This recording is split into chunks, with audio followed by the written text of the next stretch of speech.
I would like to correct certain injustices of this government, but I can assure you that it will be a clean government and you will have a peaceful country. Happy birthday kay dating President Rudy Duterte, 81st birthday. Napakasakit po, isang taong, I think sa 81 years old siya, sobra kalahati ang buhay niya ay nagsilbi sa bayang Pilipino.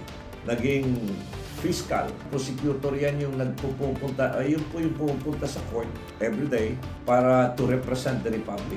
Ilang taon po na ginawa ni President Rudy yan bilang city fiscal. I still remember him. Estudyante ako, 1986. Nakikita ko, nakabarong na yan. Lalakad yan, punta sa sala ng judge to represent the Republic as prosecutor. Then, nagkasama kami 1986. I was 19 years old. Siguro si President Rudy at the time, mga 30 plus or magpo 40. Siya po yung aking vice mayor. Nung natalsik si Ferdinand Marcos, kami po ang pumalit. OIC councilor ako. Very sad yung birthday niya dahil wala siya ngayong Marso dito. March 16, anniversary ng Luzon ng Davao. It's a charter anniversary creating City of Davao signed by President Quezon. And for how many years siya po ang mayor at congressman ng Luzon ng Davao at naging presidente. Ang dami pong nagawa ang ating presidente. Kita-kita natin sa probinsya. Mga national policy, yung lisensya, ginawang 10 years. Ang daming nagawa ng presidente. Laglag bala, na-remember ninyo? Lilipad ka sa ibang bansa, lalagyan ng bala yung bag mo. Tanim bala, sabi ni President Rodrigo, puntahan mo sa kayo papakain ko sa inyo yung bala, sunayin tuyo. Bomba doon, bomba dito, terrorism sa Mindanao, mga bus, nilalagyan ng bomba. Lumaban at ginawa ni President Rudy, nakuha yung Marawi, giyera ng Marawi. Ngayon, generally, tahimik ang Mindanao. Kapatid nating Muslim gusto magkaroon ng self-determination and self-governance, binigay ni President Rudy. Kaya meron tayong BARM, Bangsamoro Regional Autonomous Region. Nagkaroon yung mga peace talk sa NPA. Maraming mga fraud ang na-dismantle ni President Rudy.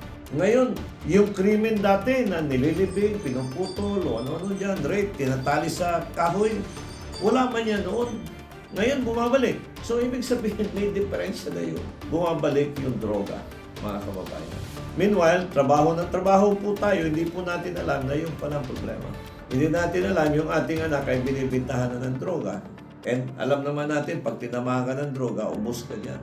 Wala nang magandang kinabukasan yung anak. The person behind it, na nagpaganda ng tulay sa Cebu, nagpaganda ng airport sa Bohol, sa Albay, sa Northern Luzon Expressway, pinaganda lahat ni President Rudy. Ngayon, binigay sa dayuhan para lang surrender doon. Senior citizen pa. Siya pa yung nagpalibing nung ama nung incumbent president. Masakit-sakit mga kaibigan, but pagdasal na lang po natin at lalong-lalo na ngayon ay birthday niya. March 28 ay 81 birthday ng ating mahal na Pangulo. Magkakaroon ng malawakang marcha as celebration sa kanyang 81 years old. Then, March 11 ay 1 year na siya. Inuli siya March 11. Nakita niyo naman yung pagkahuli sa kanya. Walang mga papilis, wala lahat. Pinersa, 1 taon na. Sa edad na yan, nasaan ba yung pag-iisip natin pag ganun yung ating? March 16 ay araw ng Davao. Sa sinabi ko pa from the beginning, tayo po ay magdadasal. Dasal po tayo para sa ating dating presidente, dating mayor. In fact, tumakbo siya ng mayor dito, nilagyan ng kalaban, landslide. Halos 80 o 95%, 15 lang yung nakuha o halos hindi pa ata umabot. So ganun po kamahal yung dating presidente Rudy. Ibig sabihin, niyakap siya ng buong Pilipinas.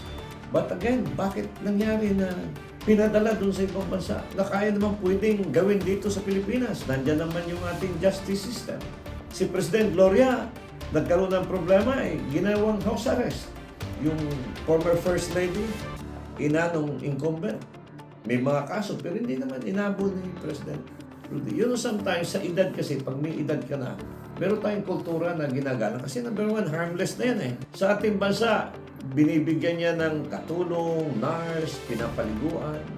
Is against the tradition and culture and practices na yung ating matatanda ay, hindi inaalagaan. Dito sa ating bansa, inaalagaan natin. Binibigyan ng respeto at paggalang. And what is worse than is our judiciary system is working. Ba't ibibigay natin sa isang bansa, ibang bansa, na nandiyan naman yung justice. Hindi po kumukupas, Mayor, ang aming pagmamahal sa iyo. We were together for a long time. Napakaganda ng sistema mo sa panggoberno. You are very passionate. Kitang-kita mo yung kahirapan ng ating mga kababayan. Kaya ganun ka lang magmahal para sa ating bansa. Hanggat sa muli, this is Councilor Dayang Hirang. Ang ganda ng Pilipinas, mahalin po natin ito. God bless Philippines. See you next time. A political analyst, Danny Dayang Hirang, shares his commentaries and analysis on the latest issues.